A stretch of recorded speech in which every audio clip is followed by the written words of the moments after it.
Beaverton im US-Bundesstaat Oregon vor wenigen Tagen.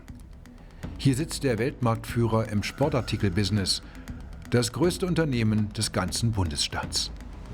Mit seinem Campus inszeniert sich Nike als global erfolgreiches Unternehmen, das für sauberen und authentischen Sport steht und die Besten der Welt sponsert. Doch derzeit bröckelt dieses Image. Schuld daran ist dieser Mann, Alberto Salazar, 2001 Gründer und später Leiter der Trainingsgruppe Nike Oregon Project, kurz NOP. 130, 131 Mo. In ihr formte Salazar reihenweise Medaillengewinner. Den Briten Mo Farah 4 olympische Goldmedaillen.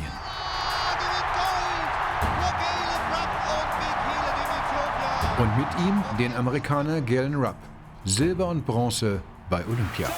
Sivan Hassan wordt wereldkampioen op de 10.000 meter. Een gigantische prestatie. Auch die Niederländerin Sifan Hassan, zweimal WM-Gold, zweimal WM-Bronze.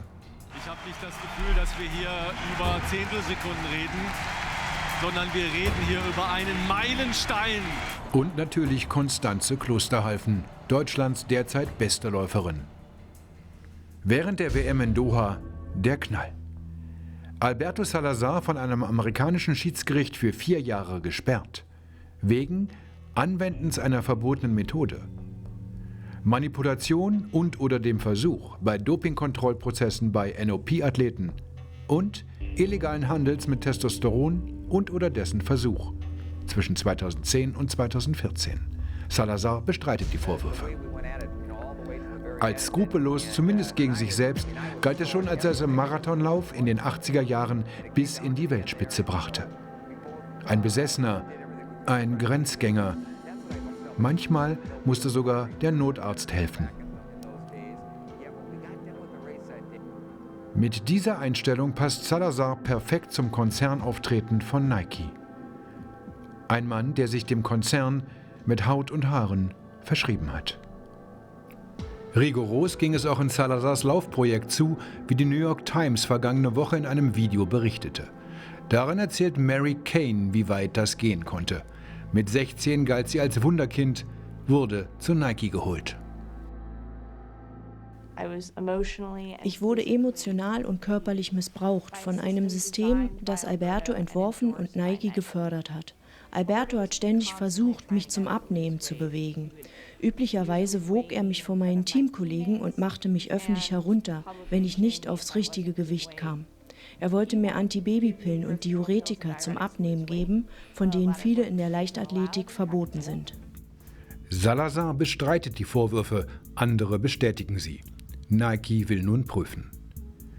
Aktenkundig sind indes auch andere Vorgänge. Ein Leichtathletik-Meeting in Oregon 2015.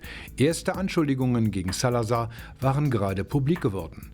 Im Athletenzelt trifft ein Mann aus Nikes Konzernführung einen Ex-Mitarbeiter, der als Zeuge ausgesagt hatte, beleidigt und bedroht ihn. Der Nike-Manager bestreitet. Doch genau so steht es in Polizeiakten.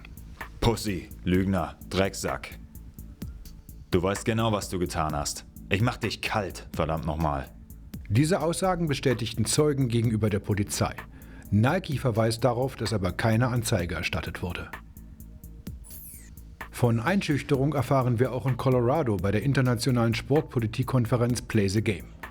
Treffen dort den Chef der USADA, Travis Tygart. Hat Nike mit seinen Leuten kooperiert? So nämlich behauptet es Nike uns gegenüber. Tausende Seiten an Dokumenten habe man der USADA freiwillig gegeben. Der Mann, der die 4-jährigen Dopingermittlungen leitete, erzählt dies ganz anders. Als wir Fragen stellten zu Medikamenten, Dopingmitteln, zum Besitz, Anwendung von und Experimenten mit Testosteron, da ging die Zugbrücke nach oben. Sie setzten den Burggraben in Brand, ließen die Alligatoren los, postierten Scharfschützen auf allen Türmen, fest entschlossen, uns daran zu hindern, hereinzukommen, um die Wahrheit hinter all den Anschuldigungen herauszufinden.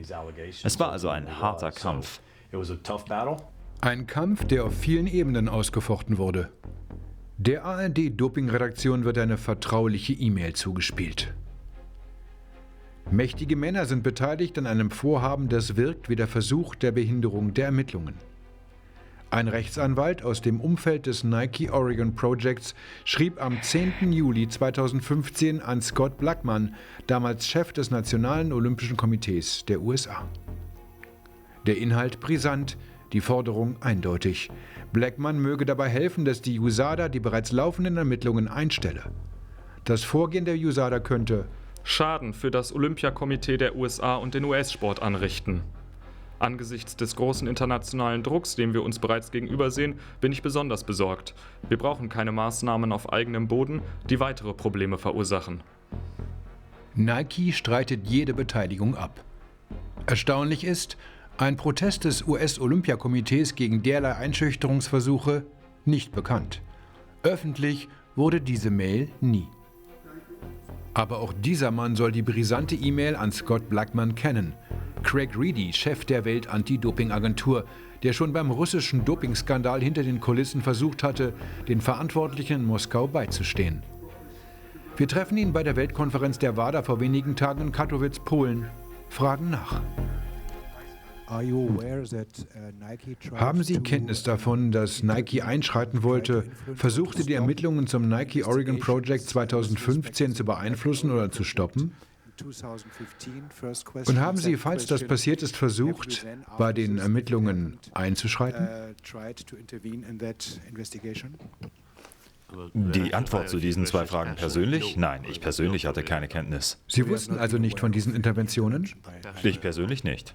Doch sagt der WADA-Präsident die Wahrheit? Der ARD-Doping-Redaktion liegt zu der Mail die folgende Kommunikation vor. Daraus geht hervor, Blackmun leitete die Mail an Craig Reedy weiter. Der äußerte sich sogar mehrmals dazu, wusste also Bescheid. Will die WADA keinen Ärger mit Nike? Seit 2006 steht dort dieser Mann an der Spitze, Mark Parker. Mehrere E-Mails legen nahe, dass er über pharmazeutische Experimente im Oregon Project auf dem Laufenden gehalten wurde. Parker verliert nach der Salazar-Sperre seinen Posten als Nike-Vorstandschef. Das Oregon Project ist offiziell eingestellt. Der Konzern will es offenbar schnell aus dem Gedächtnis verschwinden lassen. Die Website des NOP nicht mehr aufrufbar. Doch zumindest Teile des Laufteams wollen offenbar zusammenbleiben.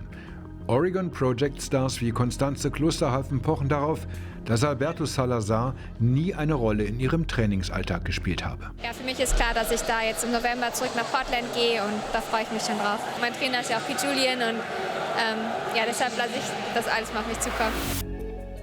Er will jetzt ein neues Team anführen, Pete Julian. Aber steht Klosterhalfens Vertrauenscoach wirklich für einen glaubhaften Neuanfang bei Nike? Julian galt als rechte Hand Salazars. Und er war nach Aktenlage offenbar stärker involviert, als viele es annehmen. Wie in einem internen USADA-Report steht, hatte Julian Verbindungen zu diesem Mann, dem Arzt Jeffrey Brown, nun ebenfalls für 4 Jahre gesperrt. Laut USADA-Bericht half der Salazar-Vertraute dem Coach bei Experimenten, die offenkundig der Leistungssteigerung dienen sollten. Der Klosterhalfen-Coach Pete Julian habe eine Athletin, Tara Erdmann, zu Salazars Komplizen Brown gebracht, so sagt es der Bericht. Sie erinnerte sich, dass Pete Julian die gesamte Zeit über in Dr. Browns Praxis bei ihr war. Julian hat ihr nicht erklärt, warum sie es nehmen sollte und was sie dort taten.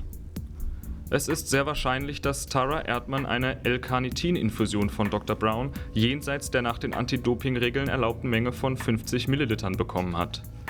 So ermittelten es die Dopingfahnder. Julian war es demnach auch, der eine Mail verfasste, die zeigt, dass er bei Experimenten dabei war. Ein Athlet habe vor der Nutzung eines Hormons gewarnt, wegen Krebsgefahr. Das Team solle es sofort absetzen. Auf ARD-Fragen reagierte Julian nicht. Nike betont, das Schiedsgericht habe bei ihm kein Fehlverhalten festgestellt.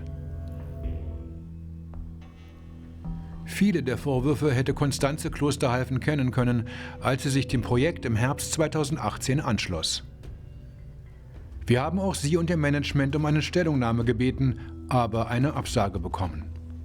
Die Frage bleibt, wie oft überschreiten mächtige Sportsponsoren die Grenzen, wenn es um das Wohl von Athleten geht?